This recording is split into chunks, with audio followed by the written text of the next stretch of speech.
Bismillahirrahmanirrahim. Para pemirsa yang dimuliakan Allah Subhanahu wa taala, pada sore yang mulia ini kita dengan rahmat dan hidayah dari Allah Subhanahu wa taala dapat berjumpa dalam dialog interaktif di TPRI yang kita cintai ini tentang persoalan ilmu dan iman, dan secara khusus kita akan bahas tentang berkaitan keluarga, yaitu tanggung jawab orang tua terhadap anak dalam pandangan Islam.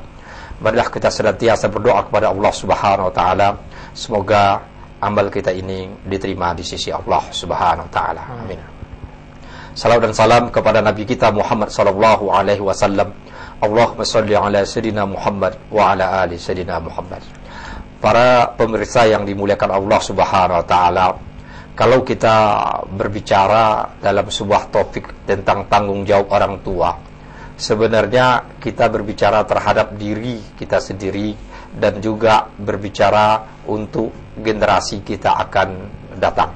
Sebab apabila generasi akan datang ini yang tidak kita persiapkan dengan baik, maka kalau kita merasakan sekarang ini sangat kacau dan susah, mungkin mereka lebih kacau lagi dari apa yang terjadi sekarang ini. Tapi Islam meletakkan anak itu adalah sesuatu kemuliaan. Maka adanya syariat pernikahan sebenarnya untuk meneruskan daripada keturunan daripada manusia. Bahkan keturunan tersebut oleh Rasulullah dianjurkan dengan banyak.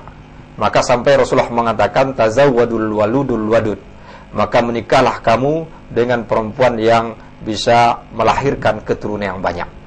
Konsep seperti ini barangkali sangat berkaitan di dalam kehidupan kontemporer seperti sekarang ini. Bagaimana tanggung jawab tersebut? Kalau dulu orang mengatakan banyak anak, banyak rezeki.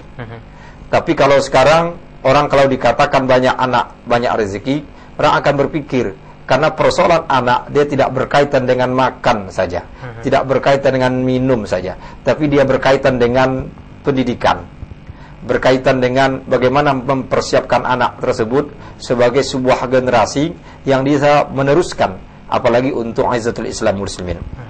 Maka Allah di dalam Al-Quran menjelaskan kepada kita, ketika anak itu diberikan kepada seorang atau pada orang tua, dia dikatakan fitnah. Maka dikatakan Allah, al-malu wal banun fitnatun. Jadi katakan harta dan anak itu fitnah. Fitnah itu bisa bermakna cobaan, bisa bermakna sesuatu, bisakah kita menjalankan dengan baik atau tidak, itu fitnah.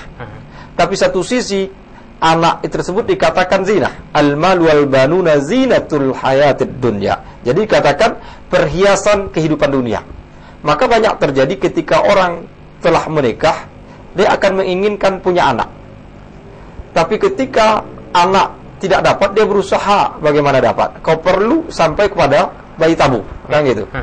Kenapa? Dengan wujud seorang anak itu, dia akan merasakan itu adalah perhiasan.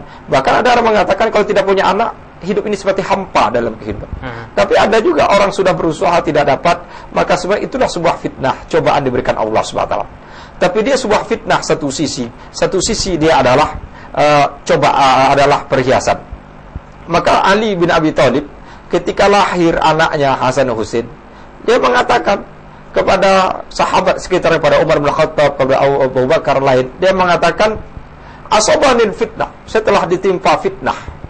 Sahabat, apa itu fitnah? Dia mengatakan, anak saya lahir. Jadi lahir itu bukan sebuah perhiasan untuk hidup saja, tapi barangkali orang tua sanggup tidak menjalankan tanggung jawab diberikan Allah Subhanahu wa taala. Inilah pertanyaan yang sangat besar sekali.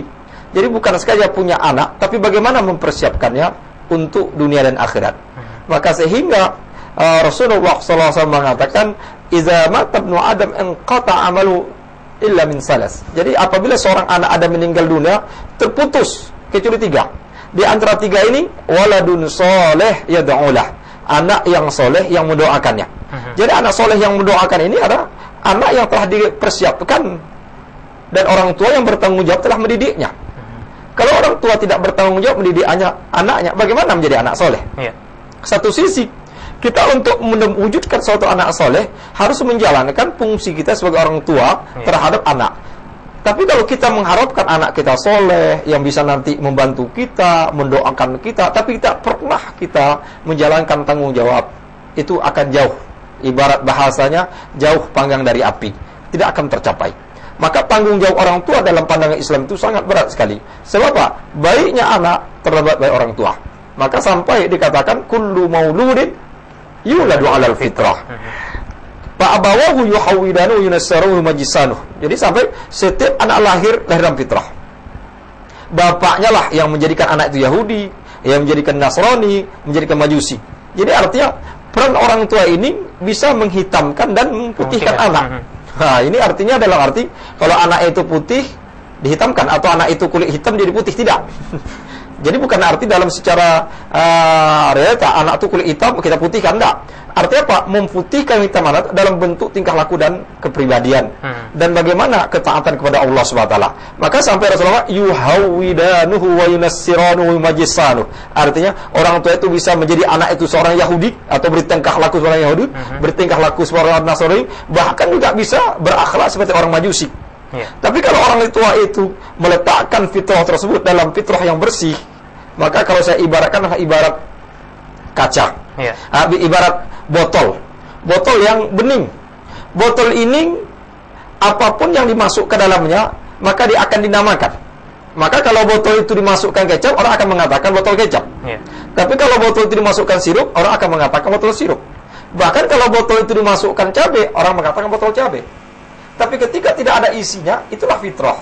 Maka ketika orang tua memasukkan dalam hal-hal yang baik, disitulah dia menjalankan tanggung jawabnya. Tapi ketika orang tua mensia-siakan tanggung jawabnya, maka dia akan mempertanggungjawabkannya di hadapan Allah Subhanahu wa Ta'ala.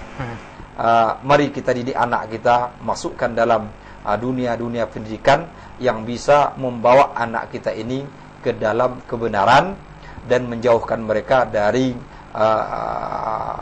kerusakan moral itu sendiri.